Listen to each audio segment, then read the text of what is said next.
Hey guys, Charity here. I am in my planted garden on, I think today is the 17th of March, and we've got a freeze coming up on Monday. We've only had one freeze after March 20th in the last 10 years, and we're gonna have that again this year. So this is part of growing in Louisiana. This is what life is like. If you are a first-time gardener and you've already got your plants and you've already put everything in and you're at home freaking out, realize this is part of the experience. I do want to share a couple things that could help you potentially save some of your plants, some things that might help you in planting for future times, and just kind of let you know what I'm doing. This is just what I'm doing in my garden. You could choose to do it. You could do something different. You can let me know what you do below in the comments. But in this bed in particular, I have a very well-established little pepper plant that actually had a couple little baby peppers on it.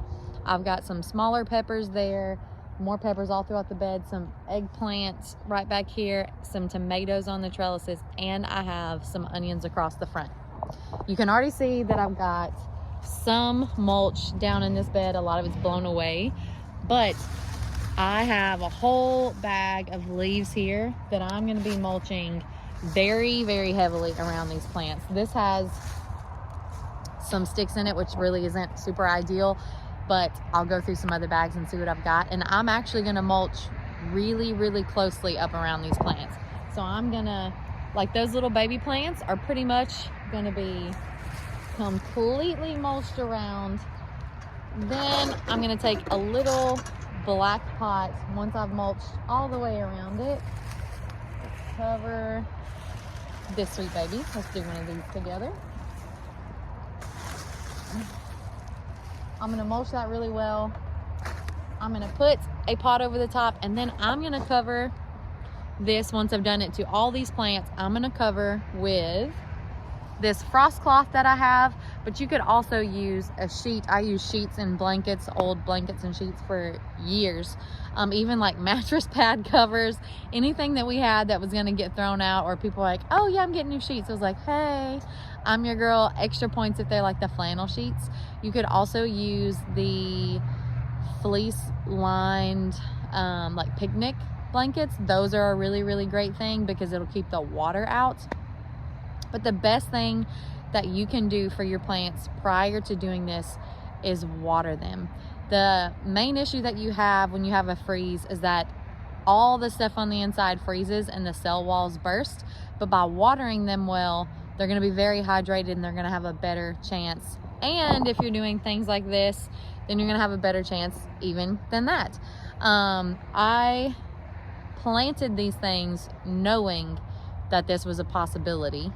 However, I did not plant my squash, my cucumbers. I didn't do any of my basils, or, well, I did plant one thing of beans. I planted some beans and they're probably not gonna make it. Those things are super difficult to cover because they would be growing up my trellises right now, and trellises are really, really difficult to cover. So I planted these peppers last week, knowing that there were all these threats, you know, going on in the weather channels that, oh, there might be winter weather. I planted them anyways because I do have extras. I can always plant them out later if I need. But the hardest thing about growing in Louisiana is the pests in the heat. And so a lot of people will wait until Good Friday to plant, and there's nothing wrong with doing that, but you are going to have a lot of pest pressure. When you wait that long, if you're growing tomatoes, you're going to have a lot of stink bug damage on your tomatoes. You're going to be fighting a lot of pests. So by planting early, I have a better chance of harvesting a lot of things prior to a lot of those pests moving into the garden. And so I take the chance and I do things like this.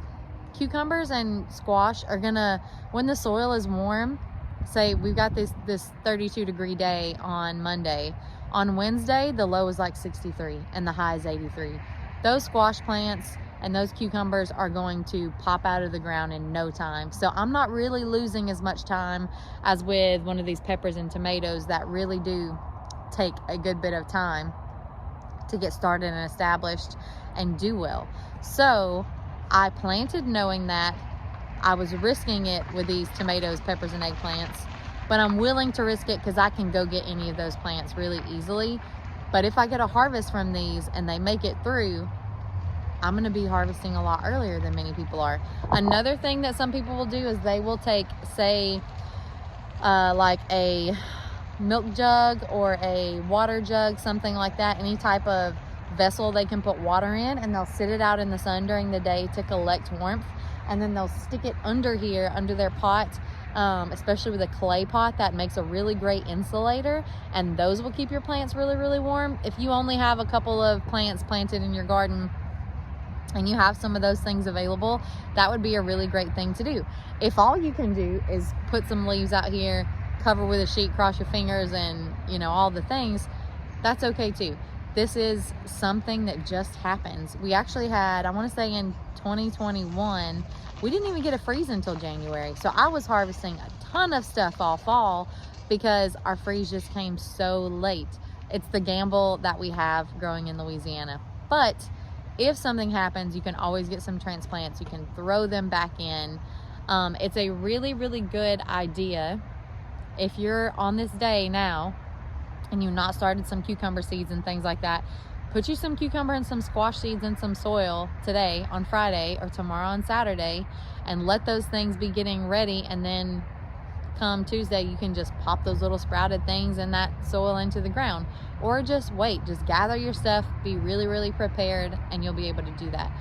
Along with covering these things, you could cover them individually, you could cover the whole bed, however you want to do it. You just really want to make sure that you got something on top that's going to keep it down, because one of our other big things in Louisiana is wind. We tend to get a lot of wind whenever we have storms, as you can see, and you really don't want that blowing anything over.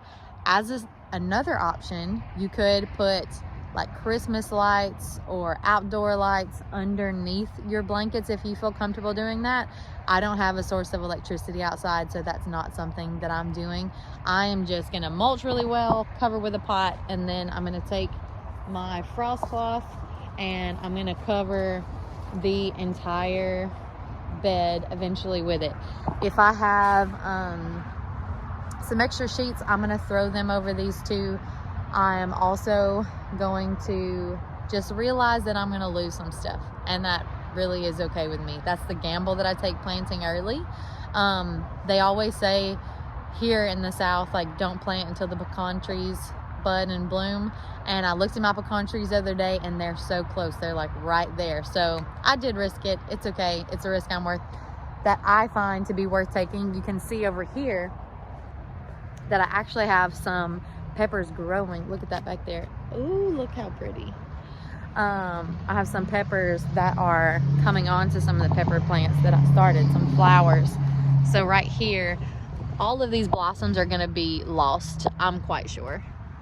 All of these are gonna be gone and fall off. You can see my marigolds are completely buried. So I'll be covering all of this, covering this bed, and then we're gonna see what happens after that on Wednesday.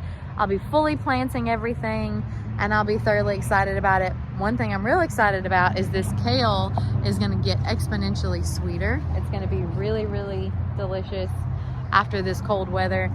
So all is not lost. This is part of gardening here. It's just part of the process. It's a risk that you take if you plant early, but by planting early, if you're able to get away with it, you can really get some great benefits and a jump on the pests in the gardens. So I would love to know if you're covering, if you've already planted, if you're one of those people that are like, oh, we told you guys, this is why you don't plant until Easter. However you tend to grow, I'm just glad that you're growing, and I hope that you have success and you make it through this freeze, come out on the other side with some excitement for spring, and that everything is planted by next weekend. It's all behind us and we're thrilled about our summer gardens.